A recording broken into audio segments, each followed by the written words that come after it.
Os rastros da fraude do INSS chegaram ao senador Flávio Bolsonaro. No último final de semana, foi revelado que Letícia Caetano dos Reis, sócia administradora do escritório de Flávio Bolsonaro, é irmã de Alexandre Caetano dos Reis. E quem é Alexandre? Segundo o relatório da Polícia Federal, Alexandre aparece como sócio do Careca do INSS em uma empresa registrada nas Ilhas Virgens Britânicas, uma offshore. A empresa teria comprado 4 imóveis em 2024, somando mais de R$1 milhão.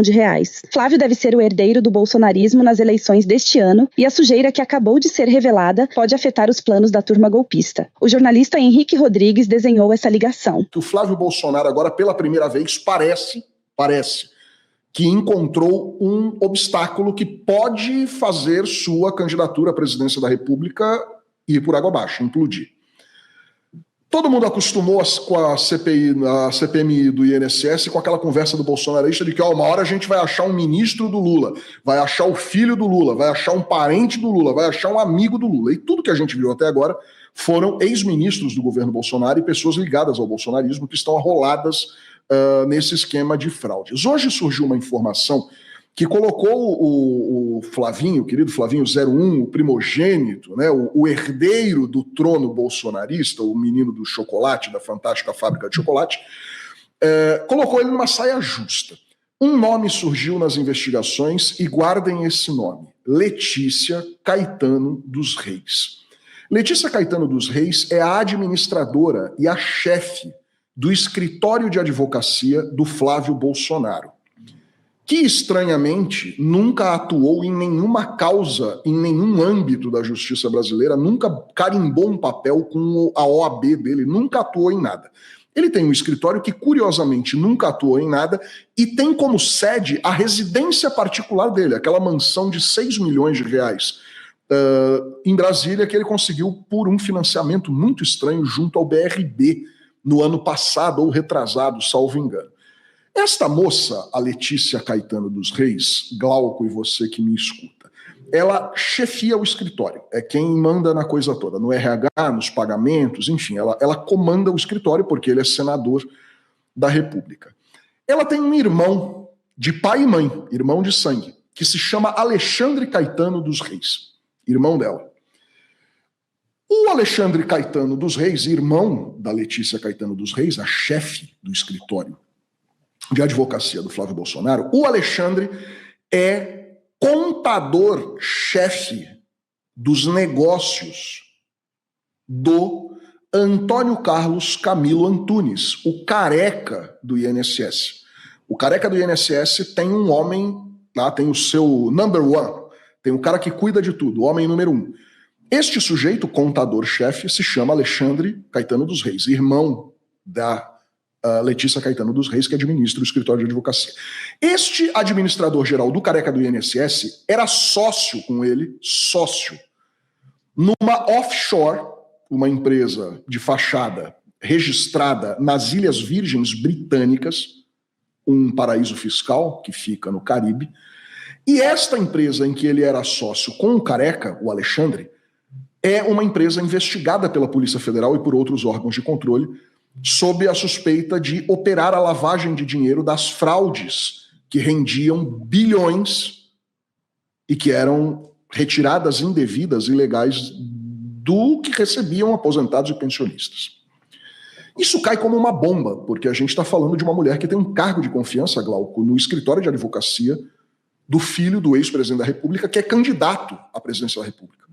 E essa moça é irmã do homem que era sócio do careca do INSS, o pivô do escândalo, e que aparece como um dos donos da offshore que supostamente lavaria dinheiro dos desvios de fraudes no INSS.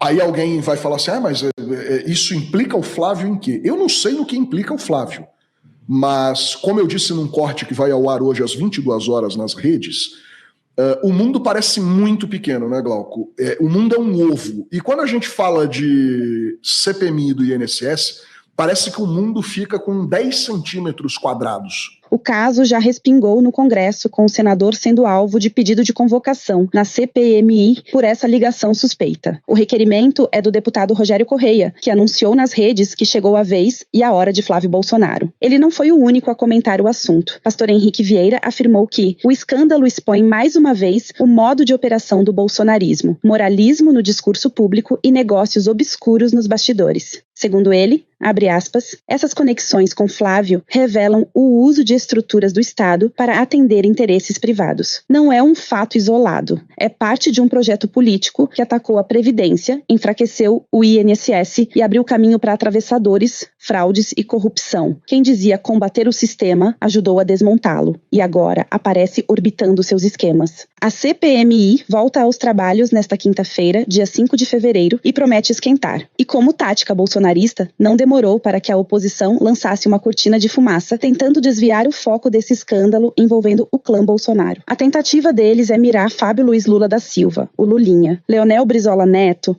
lembrou o passado de Flávio, o que não deve facilitar a sua vida diante de tanto escândalo. Não, esse rapaz tem muito esqueleto no armário, né, Henrique Glauco? Não resiste uma abertura. Agora, quero saber, há que se perguntar por que o Ministério Público no Rio de Janeiro, né, não conseguiu ir tão a fundo. As evidências são gritantes. Queiroz, Adriano, milícia, o sócio de uma loja de chocolate complicadíssimo, muito obscura, né? Quem é que tem R$1 milhão para pagar uma franquia de uma Copenhague? E não é só 1 milhão que você tem que ter giro de caixa. Você precisa ter um bom giro de caixa. E como é que foi dado isso aí? É muito obscuro, né? Aí aparece também a figura do Gilmar Mendes para intermediar aqui com o Ministério Público, toda essa relação espúria dele, de peculato, né? Então é uma figura muito complicada, eu entendo, o Flávio Bolsonaro, né? Que, aliás, é o que é a família toda, né? Eu entendo, é um escárnio esse cidadão ser candidato a presidente da República, escárnio maior ainda para a historiografia brasileira se ele chegar no segundo turno.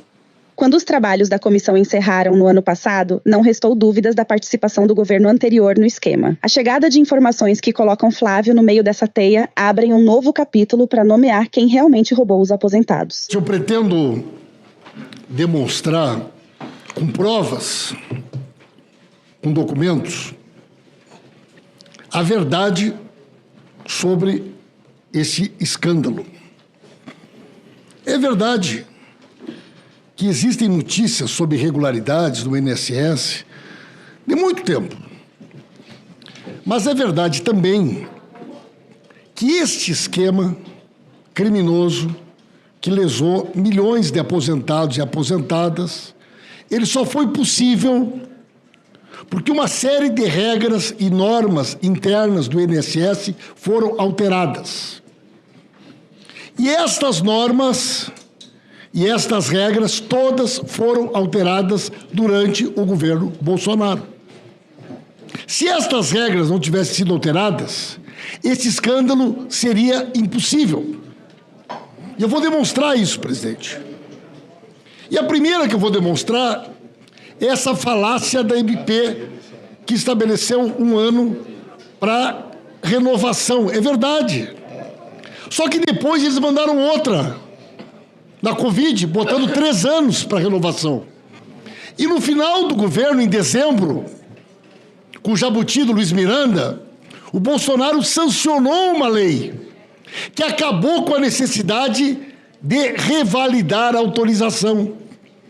Então, quando nós assumimos o governo, em janeiro, a lei em vigor, que foi sancionada pelo Bolsonaro em dezembro, antes de fugir para os Estados Unidos, havia acabado com a renovação. Então, o governo Bolsonaro acabou com a necessidade dos beneficiários autorizarem e renovarem. Esse é fato, isso é verdade, isso é decreto, isso é lei. Eu não vim aqui para fazer disputa política nem disputa de narrativa.